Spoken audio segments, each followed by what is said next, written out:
Joining me right now is the Commerce Secretary, Wilbur Ross. Mr. Secretary, it's always a pleasure to see you. Good to see you, Maria. Thank you so much for joining us. So, do you expect, where are we on USMCA? Well, we're within inches, maybe millimeters of a deal. I think the remarkable thing is that it took so long to make such small changes insisted on by the Democrats. In effect, they gave Trumka, the leader of the union, veto power over the House of Representatives. That seems weird. So what tweaks were made? Well, we have to see the very final document because it's still being drafted, but tweaks were in the area of labor enforcement. Now, the joke there is that the NAFTA agreement had no enforcement provisions, so anything here would be better than what was in NAFTA. Second, some tweaks to digital commerce, liability questions, fairly technical issues. And third, they were complaining about the amount of years protection biologics would get against generics coming in. Right. So I know that the Republicans wanted 10 years so that a company can hold on to the patent for 10 years. What is that number now within USMCA? Well, they're talking about a smaller number. But remember, in the U.S., it's longer than 10 years anyway. So this is a lot of commotion about fairly small changes. And I think it's set up so that they can claim they played a role in the negotiation. Secretary, do you expect that we're going to see her bring it to the floor this week? Well, it'll have to be this week or very shortly thereafter if we're going to have it. I think from their point of view, the timing is quite important in that here's this devastating report about the FBI and the way they mishandled everything relating to the Trump campaign. Convenient to have some news to distract people. Yeah. Someone was telling me, one of my sources in Washington said to me that they could do it simultaneously and have a vote in the House as well as the Senate to make it fast passage. Is that what you would envision, that it's a simultaneous vote so that it actually could get to the president's desk sooner rather than later? Well, we want it there as soon as possible. Every day that it isn't approved is a day delayed in the benefits to America. The 176,000 new jobs aren't going to get created until the USMCA goes in. All the other improvements, the $34 billion investment in the auto industry, that won't happen until USMCA goes through. A whole host of things. So every day is money out of average Americans' pocket. It sounds like this deal could be one of the biggest victories for President Trump. Oh, I think it is. It's an enormous deal. This is the largest trade deal in the history, not just of the U.S., but as far as I can tell, of the whole world. And then, Secretary, there's China. And we know that this deadline in terms of the tariffs is upcoming this Sunday. Agricultural Secretary Sonny Perdue said yesterday that he does not believe that the planned tariffs will be implemented against China this Sunday. The new tariffs, of course, would hit an additional $160 billion worth of Chinese goods, including toys and smartphones, and that would take effect this Sunday. How do you see this playing out? Well, the important thing is to get a proper deal with China. Whether we get it the day before December 15th, the day after, or a week after, is much less important than getting the right deal. President Trump's in a very good negotiating position. Our economy is booming. You saw the 266,000 jobs created in the most recent month.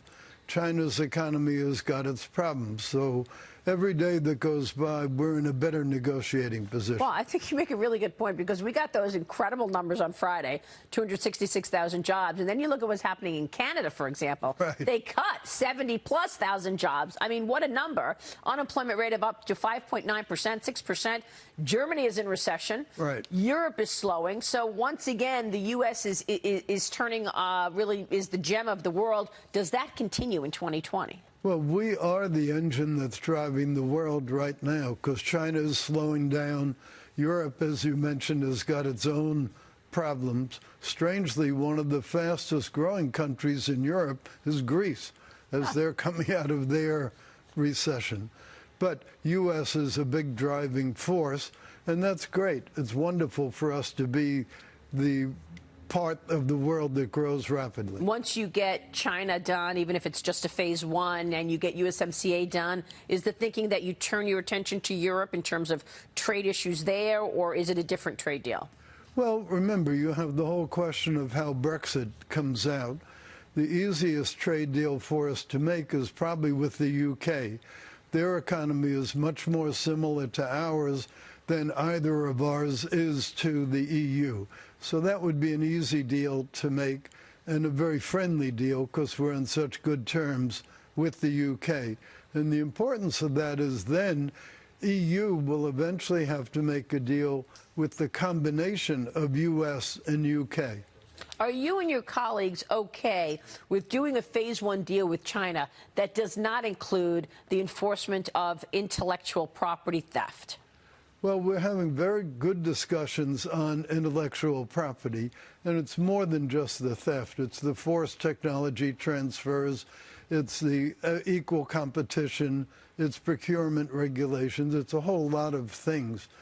There may be some of that addressed in the ultimate phase one, but for the most part, the harder issues are for later on. So will phase one be largely about trade, China buying more agricultural products? Yes, it'll be largely about trade. And opening up market access to you? Hopefully. Well, market access is tied to the commitment to purchase 40 to 50 billion more of agricultural goods.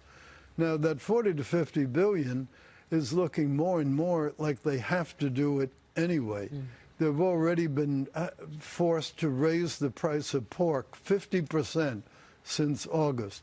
For a poor country to have a 50% increase in one of the staples of their protein diet is a big, big deal. I was told by one source that there are 250 million sick pigs in China because of the swine flu, and they just sent them to the slaughterhouse, and they're making meat. Well, they do, but as you even though they're sick, because you can't get sick from a diseased pig. Sure.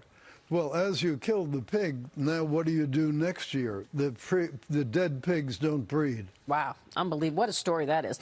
I want to ask you about intellectual property as it relates to these new rules that China just came out with. You saw the Financial Times story, obviously, yesterday. The FT reporting that China's government has ordered all state offices to remove foreign hardware and software within 3 years. Analysts expect that the 20 to 30 million pieces of equipment would be need to be replaced and could affect U.S. firms like Microsoft, Dell, Hewlett-Packard. But what I really found interesting is this Gordon Chang piece, who says after all of these cybersecurity rules are in place, no foreign company may encrypt data so that it cannot be read by the Chinese central government and the Communist Party of China. In other words, businesses will be required to turn over their encryption keys. What is the impact of this? Well, I think it's a worse impact on the Chinese people than it is on anybody else. This whole business is really a response to the rulings we've made on Huawei, both what Commerce did and what the FCC did, requiring the Huawei equipment to be ripped out of the rural telecom. So it's partly that. It's also so it's retaliatory. It's also showing that China doesn't want there to be any chance of any data about any people that escapes its control, its notice, its surveillance. Unbelievable. It's a horrible thing from a civil rights point of view. So how does American business deal with that? Because Gordon Chang writes, Chinese officials will be permitted under Chinese law to share seized information with state enterprises. Well, remember, it's been the law for quite a while that Chinese businesses, including private businesses, have to cooperate with the People's Liberation Army and with the security forces, and they're required not to disclose that they're doing so. That's a horrible feature.